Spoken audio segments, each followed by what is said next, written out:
Kia ora. Te hara tēnā lauta. Tēnā tātou katoa. Tēnā tātou ko huihui mai nei. Ki tēnei wāhi, tēnei rohe o ngā tāngata whenua o Darawo, o Wariwari. Ko whakahuihui mai nei, ki te whakanui i tēnei kaupapa ngā iwi take me ngā tōranga pū kei tēnā whenua, tēnei au mihi atu ana. Tuatahi ka whai whakaaro ake ki a rātou ka wehe atu ki te pō. Ngā aitua, kei wāngi a tātou, kei tēnā marae, kei tēnā hapu, kei tēnā iwi. Kia koutou mā, koutou ngā aitua, hoki atu rā ki te wako o tamarereti, oki atu ai. Ka hoki anō ki a tātou ngā kanohi ora, tātou, ko haere mai Tawhiti, mai Tata, mai Hawaii, mai Turtle Island, mai Aotearoa, o tia mai Ahitereiria, te whenua moimoia. Tēnei au, te uri o Taranaki e mihi atu ana. Kia ora everybody. I just wanted to firstly acknowledge those who have passed, our tupuna, our kupuna, our ancestors, and also our family, friends and loved ones who we have lost. But we keep very close to us at all times, and certainly those who are māwiwi or sick amongst us and have family who are going through those struggles. We take a moment to think about all of those beautiful family of ours and send them strength and aroha and love. I also would like to acknowledge the people of this whenua, the Darawo and Wariwari people. I've been very privileged to be here a couple of times, and the manaakitanga, or the hospitality, never ceases to amaze me. And I think you're dead right there, Katie. Our greatest currency as Indigenous people is certainly manaakitanga, and all of us show manaakitanga or hospitality in really beautiful ways. And we've just been able to experience some of the kai, ngā kai no te whenua nei, kai from this particular whenua. And of course being brought together under this kaupapa, under this banner of social media activism and all of the amazing, inspiring things that all of us are doing and trying to do within these new spaces. So I need to acknowledge Bronwyn Carlson, a very good friend and colleague of mine. As Lena pointed out earlier, we have been connected on our respective research pathways. And I've been very lucky to benefit a lot from that relationship, and that's just continuing on. And as I said, this is about my third or fourth time to Wollongong presenting, so it's really a huge privilege to be back supporting this kaupapa and meeting new researchers, academics, activists, community people from all over who have a real passion for their people. I think one of the biggest themes, whether you're talking about activism, social media, or mainstream media, colonisation, everyone that we've heard already today, you can hear that key theme coming through, that they have such a passion and love for their people and such a commitment to changing and transforming the lives of their people for better outcomes for themselves and for generations to come. So I think that it's a real privilege to be in a room with these sorts of people. So I just want to acknowledge all of those who have spoken. And yeah, just looking forward to adding to the conversation. So I am going to talk about a research project that I'd like to do. So apologies, I don't have anything new and groundbreaking and innovative to share today, but I do have some ideas. So I just wanted to sort of float these around, and I think it's very fitting coming after the speakers that I have following on, because it sort of brings them all together under this idea that I'm going to present to you today. So social media and tino rangatiratanga. So you'll notice that tino rangatiratanga is our flag, which kia ora Evan for hanging that up there today. It's very humbling to have our Māori flag being flown outside of Aotearoa. We're very proud of what that flag represents, what it's represented for our people in the past, and certainly going forward into the future. So tino rangatiratanga, I'm going to explain what that means, but if you will, if you need a translation, self-determination, autonomy, a way of being, a way of living. So I'm going to talk about how Māori are using social media to express and action different ways of tino rangatiratanga, and presenting this sort of new idea and new approach to realising tino rangatiratanga. Okay, so I have to really start from the start. Who am I? Where do I come from? And this is my beautiful maunga. Ha maunga taranaki, he mihi atu ana ki a koe te whanaunga. Tō tau e nei koro e ke tēnei. A whanaunga, a relation who's also from Taranaki, has come down from Macquarie University to be part of today. So just want to mihi to you, Alice. But I was born and raised in Taranaki, which is west coast of the North Island. And there I was privileged to be raised around te reo Māori, our language, raised within our protocols and customs, values and culture. And despite the difficulties of competing with mainstream schooling and education and expectations from a very Western society, I was fortunate enough to have that grounding, and it's really taken me everywhere, all over the world. It's taken me to reaching a PhD, which is the first doctorate in my family on both my mother and father's side. So that's a real privileged space that I hold. But it's all because of where I come from. And we've listened to the different speakers mention their pride of place and talk about how important that sense of belonging is to their particular lands or whenua or oceans. This is what I also hold for my maunga Taranaki. So I just wanted to acknowledge that. And the particular tribes that I come from, Ngāru Hinerangi, Ngāti Ruanui and Te Atiawa, which are three main tribes in Taranaki.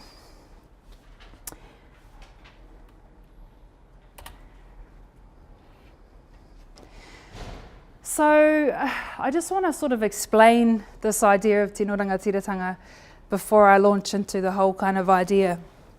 And really I need to sort of describe the Aotearoa New Zealand context, and in particular the state of the Māori nation. What we have to do first is acknowledge the histories of Māori people and culture. Yes, we remain a colonised people in our own lands, as you've heard from the other speakers who are in the same situation. And it's been as a result of British incursions in the mid-19th century. In spite of provisions agreed to in our founding document, the Treaty of Waitangi, or Te Tiriti o Waitangi, colonisation has had severe effects and impacts on our people, on Māori. The colonialists have worked to subjugate, marginalise and discriminate against Māori. Land alienation and warfare has resulted in major loss of life, resources, language, culture, values, beliefs, having profound impacts on Māori systems, values and ways of knowing and being. Colonialism remains active today in Aotearoa New Zealand, dominated by the Western value systems, and continue to have devastating impacts on Māori communities and our aspirations as Māori people. These impacts have stifled the realisation and practice of tino rangatiratanga, or self-determination, autonomy, independence, decision-making, philosophies and values, our way of doing things and our way of being.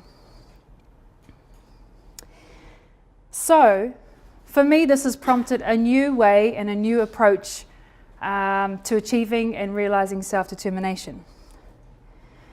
Tino rangatiratanga for me is about a people having the mana or authority to decide what is right for them. It's underpinned by the understanding that self-determination is critical to who we are and where we come from. It's critical to our identity, our culture, our language, and our well-being.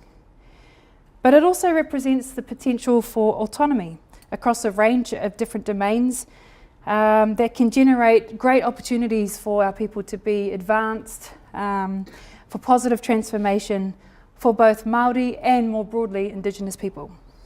So I just want to talk about the flag itself, because does anyone in the room know what the flag represents? Okay, so well, there's different kōrero, and I'm a big believer of you have to have your own interpretation of a flag, and we've got a whole lot of different flags hanging around the room, and people wear their flags in different ways, and it doesn't necessarily have to be a flag like that or like this. It could be a tāmoko, it could be a piece of clothing, it could be a piece of greenstone, but it's a tohu, it's a sign of who you are and where you align. And so for me, this particular flag, the tino flag, the black represents the potential. It represents the unknown. It also represents mystery, but it represents the te pō or te kore, the night or the nothingness from whence everything came. The white represents understanding, te ao marama, and enlightenment. And the red represents the coming into enlightenment. So the design basically represents the balance of natural forces, night and day, and coming into that enlightenment, that process of enlightenment. The koru is a very sort of distinct Pacific symbol. And it represents new beginnings, the frond, the opening of the frond, new shoots. And so it's representing that sort of new beginning for us as Indigenous people of New Zealand, of Aotearoa, and starting that relationship building with our treaty partners. So it's been represented in a whole lot of different political movements at home. People align to it, people align to other flags as well, the New Zealand flag, and actually we're going through this huge debate at the moment in New Zealand about changing our flag. We won't get into that right now, but it's hugely controversial for our people because the current New Zealand flag, which looks very similar to the Australian flag, John Key is trying to change that because he doesn't want to be like Australia. But we know that there's some strategies around that and behind that, and how that's going to implicate our relationship with the Crown, particularly regarding Te Tiriti o Waitangi, our treaty. So we're very aware of those sorts of issues, but there is a lot of mana within a flag, and we're coming to realise these issues now with the current New Zealand flag debate happening in New Zealand. So that's our flag. Okay, so Māori Renaissance, over the last sort of 40 to 50 years, we've had a whole host of different political movements that we've seen within Māori communities. Real grassroots initiatives and efforts to reclaim a lot of our sovereignty, a lot of our lands, our rights as Indigenous people. Reforging of cultural identity really got intensified during the 1970s during a whole host of different land marches. And you can't really see that image, but it is an image of one of our kuia, one of our elders, Dame Whina Kupa, in the 1970s hikoi or land march that she did. And there's a photo of her, sorry you can't see it, but there's a photo of her and her little grandchild walking, and it's one of those symbolic photos that will always remind us of the history from where we've come. The other photo up top here is the 2004, you can see all the tino flags, 2004 hikoi that happened through right from the top of the North Island all the way down to Parliament to Wellington. I think it was about 35,000 people descended onto Parliament grounds that particular day. I was there. It was an amazing day to be part of, very proud day to be Māori. But it was all in regards to our Māori seabed. So we have had our fair share of political movements and land marches where tino rangatiratanga, autonomy, self-determination has been at the fore for us, and we've been fighting for that. These sorts of examples highlight collectivism and solidarity, or what we call kotahitanga, and Māori efforts in reinvigorating tino rangatiratanga in social, cultural, political and economic domains. And this is another one of the kohanga reo movement. So kohanga reo was our sort of language nest. It was an initiative to try to revive te reo Māori, our language, and we were entrusting that responsibility into our tamariki, our keiki, our children. And so this sort of happened in the 1980s. I was a product of kohanga reo around 1982, 83. And so these sorts of reactions and ways in which we were trying to reclaim what's been lost have not been unfamiliar to Māori communities back home.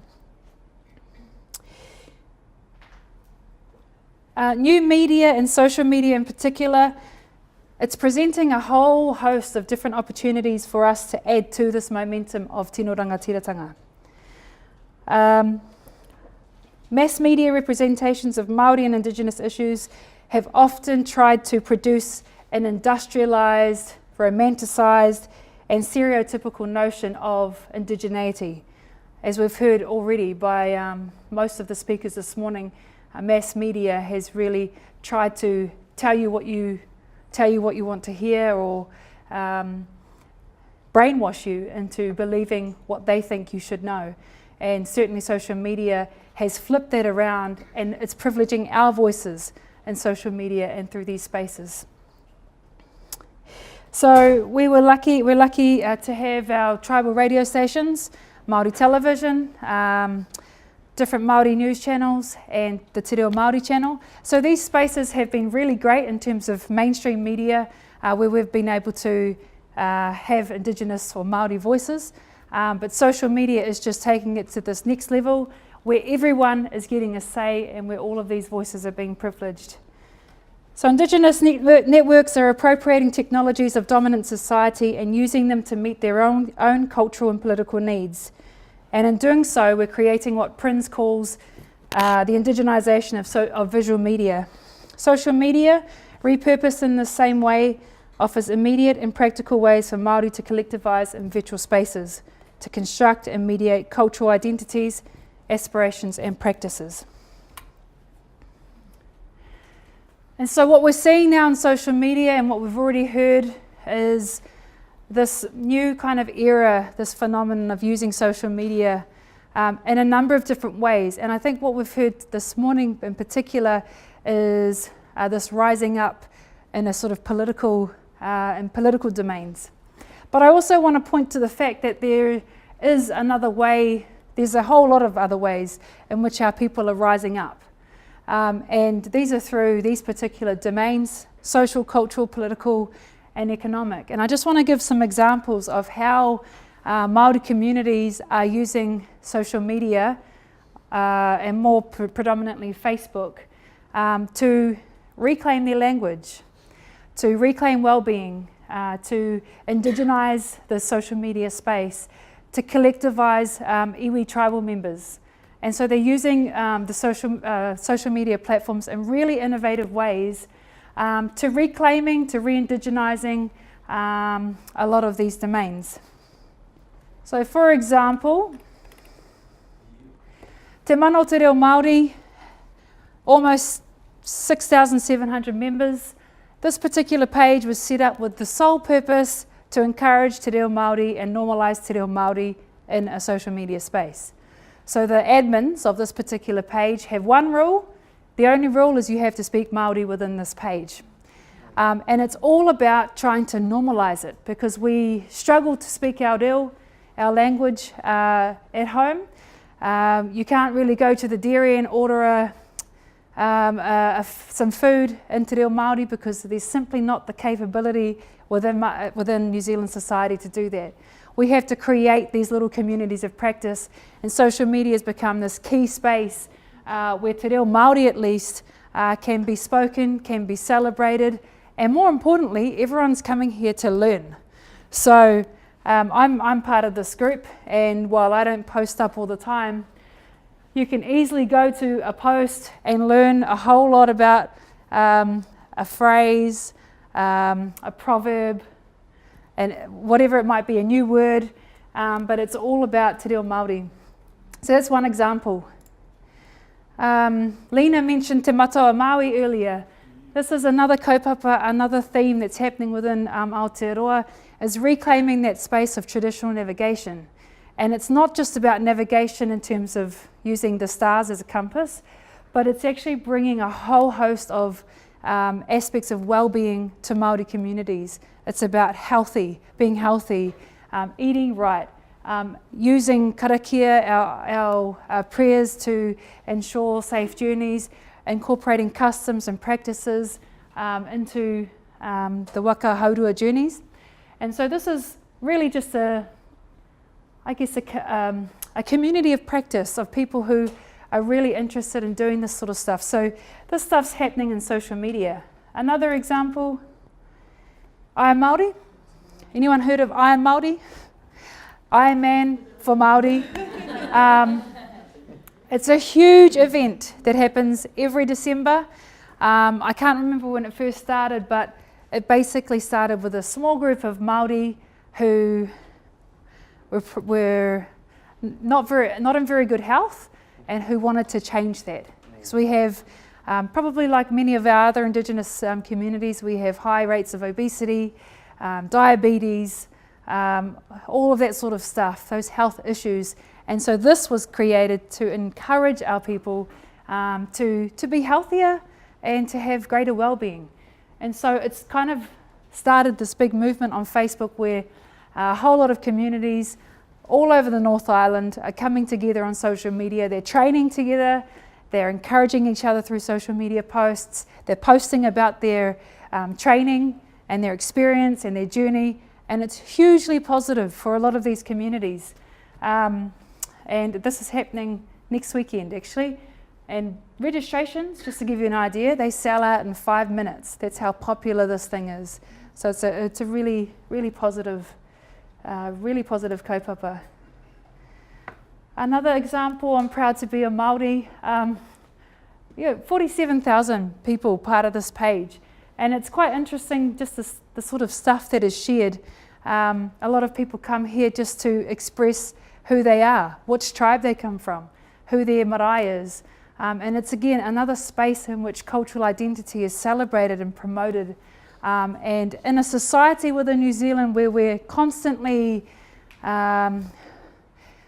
suppressed in terms of being proud to be Māori, and being proud to be Māori, say for example in a university, you're always a minority, whereas you come to these sorts of spaces and it's celebrated, it's encouraged. It's really enthusiastic for our young people.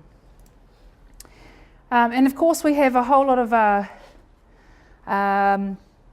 communities of practice around political issues where people are coming together to collectivise and stand for various rights. A lot of those rights are around our natural resources. This is one in particular. We have in Taranaki also a big issue in fracking, and fracking into the whenua, causing huge implications for the lands. So these sorts of pages are really good spaces for people to come together and talk about, how they can meet up, how they can come together and motivate and advance their political agendas. Just wanted to also mention this particular page. We've already seen it, but it's one of those pages that I just really appreciate, because not only are you being kept up to date with all of the different activities that's happening up on Mauna Kea, but you are inundated with all these amazing pictures of people all across the world doing the maunga. I think we should do that actually before we break off today. But it's really inspiring because you don't, like you said, you don't have to be in Hawaii to contribute to this cause. Social media is allowing that connection to happen no matter where you are. And no doubt our whānau, our ohana in Hawaii are feeling that aloha and feeling that aroha that we're sending from wherever we are in the world. So it's really powerful. Just wanted to also mention this one. Oh yeah. So I met this guy when I was in Hawaii on a Fulbright, and he is writing his master's about his use of Instagram and trying to encourage Hawaiian people to speak their language. And so a lot of the pictures that he shows, he's an amazing photographer. He's also a waka voyager, so he's always on the waka. But he takes all these beautiful pictures of Hawaii, and he takes, he usually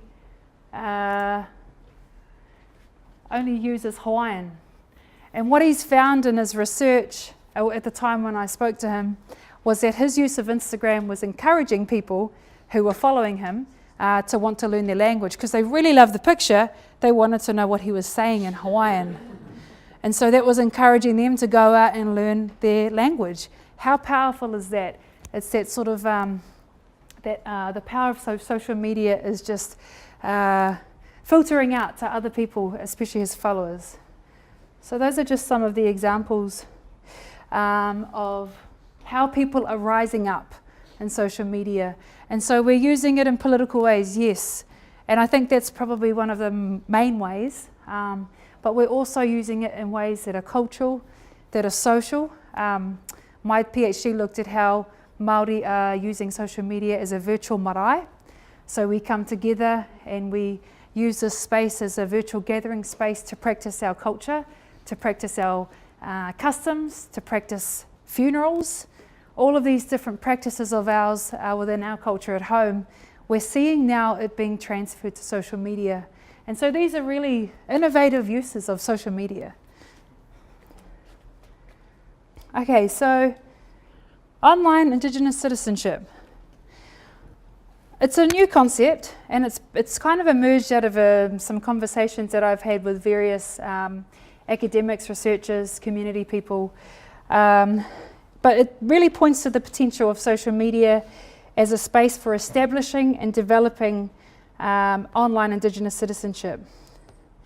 The term has been used, quote, online citizenship of Indigenous communities that invokes an interface between local and global, bypassing the national altogether. This particular writer explores the notion that Indigenous communities, often marginalised from national citizenship, can create new spaces for self-determination. We already see that. We're already seeing that happen. We've heard about that this morning. It's creating a new space for debate. It's creating a new space for action through online membership, participation and engagement.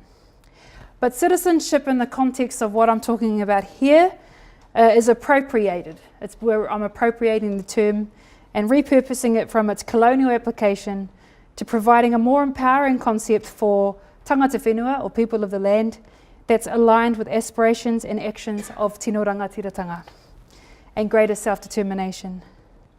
And one of the examples, well, an example of a community coming together and offering sort of online citizenship is a country in Europe. In this particular country, Estonia, I've never been there or anything, but they're the first country that have offered e-citizenship. So you don't necessarily have to have, physically be living in that country to have citizenship, but you are afforded a sort of host of different rights around sort of mostly political and economic rights. But if we think about that particular model and restructure that in a way that works for us as Indigenous people, and trying to create a community of online Indigenous citizens, where we can encourage people to relearn and reclaim their language. We can encourage people to advance their political agendas. We can encourage people to practice their culture and their values, but under this sort of this umbrella. So this is sort of just my idea at this stage. And like I said, I haven't explored this. This is part of a research project that I'm hoping to get funded. But I really do think that there's some potential in this idea, because like we've heard, we're already seeing remnants of communities of practice happening all over with Indigenous people and social media. And how can we really harness that to bring it together, to ensure that our diaspora, 1 in 5 Māori are living outside of New Zealand. How can we ensure that they're all included and that they have participation and have a say in participating in their culture, in their language, and reconnecting to their identity? So really it's just an innovative approach to addressing tino rangatiratanga. And I am hoping to get some funding for the next 3 years to just sort of explore what that might look like. So I believe that social media provides the potential to discuss and to debate in a really open forum where all voices are privileged. I think that's, yes, that can work against the whole rationale with lots of people sort of just throwing stuff out when they're in social media. But for the most part, it's empowering voices. And I think that that's what we need more of, particularly as, you know, we're, especially in New Zealand with the Western value system that is so dominant, we have to be compliant, toe the line.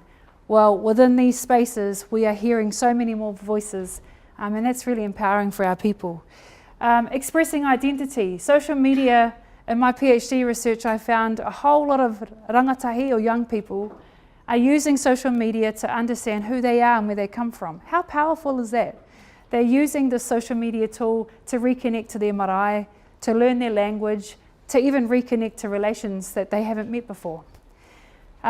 Practicing culture and values, as I said earlier, my PhD looked at how we do tangihanga or funerals, how we can maintain our connection to home even if we live away from home.